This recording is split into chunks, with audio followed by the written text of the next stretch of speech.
Alrighty, welcome back. It is time for another horror film review, and today we are going to do, excuse me, we are doing the sixth and final Wrong Turn film in the original run anyway, until they did the reboot, which I'm not going to include in this series of reviews just because I think that one kind of stands on its own.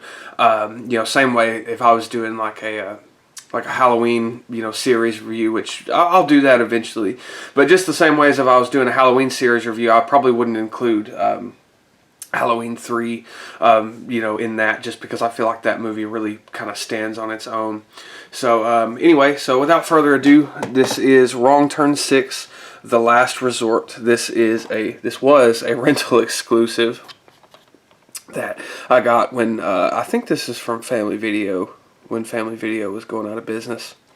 But it's nothing fancy. I don't even think it really has any special features from what I remember. It might have like the trailer in it, which that reminds me, that was something I was going to say about this when I put this one on.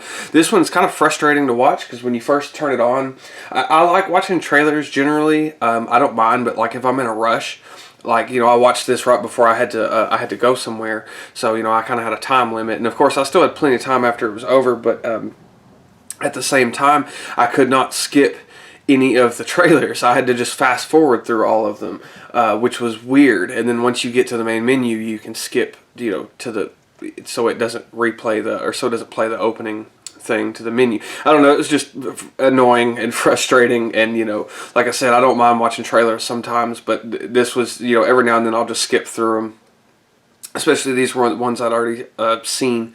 Anyway, so like I said before, we're talking about Wrong Turn 6, Last Resort. This is the final one in the first run, of Wrong Turn 1 through 6, being this one. This one is kind of a sort of a reboot in a way. Kind of, sort of. They changed some of the backstory that's going on. And this one definitely does have a little bit of a different direction. And this one was directed by Valerie Milev, I think is how you say that. Or Milev. Or however you say that. I might be destroying that name. So, we do not get the guy who previously did the last few. He is gone. So it's under a new director, a new writer as well, Frank Woodward, is the guy's name, Frank Woodward. And it stars Anthony Elot, Chris Jarvis, Akilah Zoll, and Sadie Katz. So this movie starts out actually really good. So as I said before, in a lot of the other with the other movies, I didn't talk about them in some of them, but they all start out with a kind of scenario that's going on, like a couple that gets killed, or some people that get killed. That's just usually how they open. And I'm not going to lie, the opening to this one was really good. I actually really enjoyed the whole opening scene that they had, with the couple, in the hot spring, and they're being, kind of chased through the woods by the three cannibal brothers, which come out of just nowhere, by the way. They just kind of show up, it's very reminiscent of, like Wrong Turn 3. I'm sorry, not Wrong Turn 3. Wrong Turn 2 is kind of what it made me think of. It had that similar vibe about it. And, I really enjoyed that first part. But then, once it really, the plot really starts to move, the plot kind of loses me a little bit. So, basically, it is about a guy who has inherited like this hotel that's out in the middle of, they say is supposed to be West Virginia, but I think they do in the movie. I can't remember, but everyone there has New York license plates, so I don't know what's up with that, if they all just came from the city, or if it takes place in New York State. I don't know.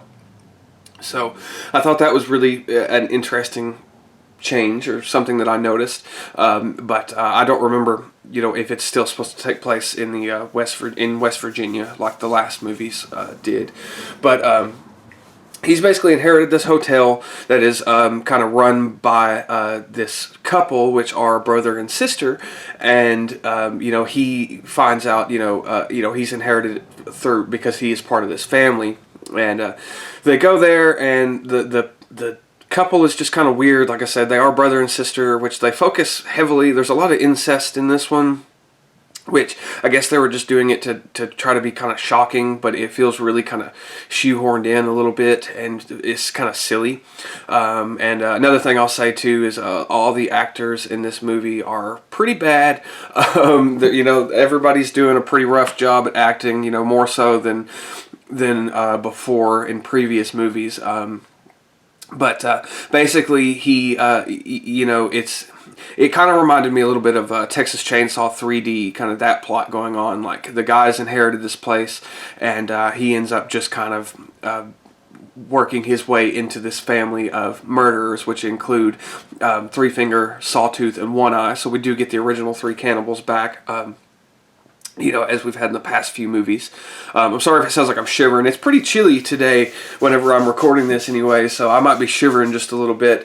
But anyway, so the guy just kind of, I guess, succumbs to the way they're, to his heritage, I guess, and he just kind of gets involved with the murdering and stuff like that with his family, or I guess he's okay with it. And that's kind of just what's going on. And to me, honestly, this movie feels like the plot had all the wrong turn stuff kind of added to it. In a way, that's just kind of the feeling I got from it. If I'm being honest, it feels like all the cannibal stuff, the mountain man kind of stuff was added in after. But I don't know that for sure. And another thing I'll say about this movie too, I'm not going to give away the ending, of course, but the ending is very abrupt and just really random. Like, I didn't really, like, when it ended, I really didn't expect it to end. Like, I remember, the last title card came up and I was like, wow. I was like, it's over? I didn't even realize. And it's pretty short too. I think it's about an hour and 25-ish minutes, something like that. So it's not a super long watch.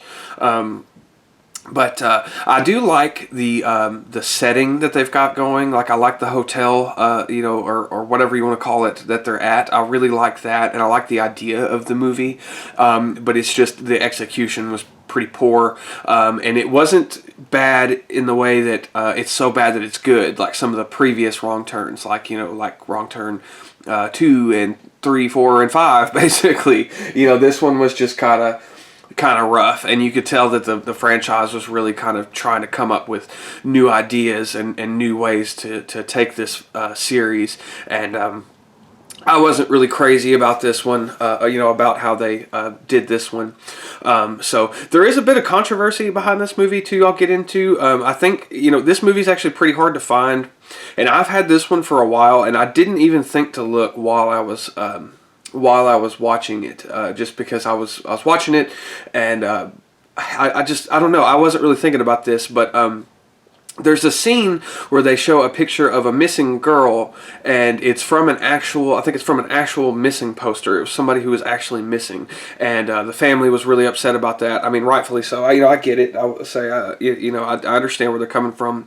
So they actually had to pull, I think, all the original DVD copies that were released of this, and re-release it with the image blurred. And I don't remember if it's blurred in this one, because I have had this one for a while. I've had it for a long time, but I don't know. I mean, it's being a rental exclusive, I'm sure that with this one being a previous rental exclusive, I'm sure that it is the censored version. Like I said, I don't even recall just watching it, but I thought it was interesting that there was a little bit of controversy behind this. And I know for a while, I don't know if it is still, but for a while this one was kind of hard to come by. I just happened to get lucky when I found this one. Like I said, I think I got it from when Family Video here in my town was going out of business, so that's when I picked it up, if I'm not mistaken. That's been several years ago now.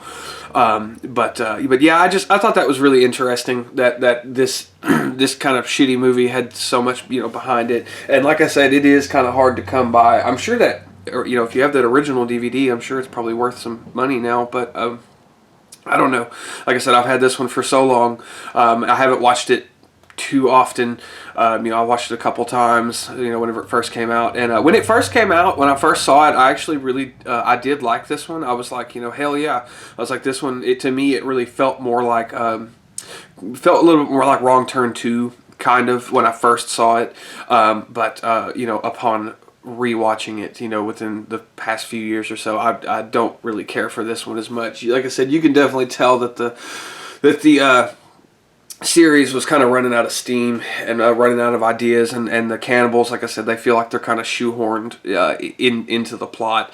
Make of that what you will. They look good, I can say that they at least look really decent, and I think that it's the same actors from the fifth one that have come back, maybe even the fourth one. I don't know that. I probably should have looked that up, but I know that Three Finger, One Eye, and Sawtooth, they all return, and I really like those. I think those are the kind of the group that everyone likes, from the first one. But having said that, I do think that they were trying to go again with more of a Wrong Turn 2 thing, where there's just a larger family, and they're adding more of a kind of family, kind of plot sort of thing behind it, and they were trying to go for something different. So I appreciate them for trying that, but it was just the execution was flawed. It's shot pretty well. I can say that too.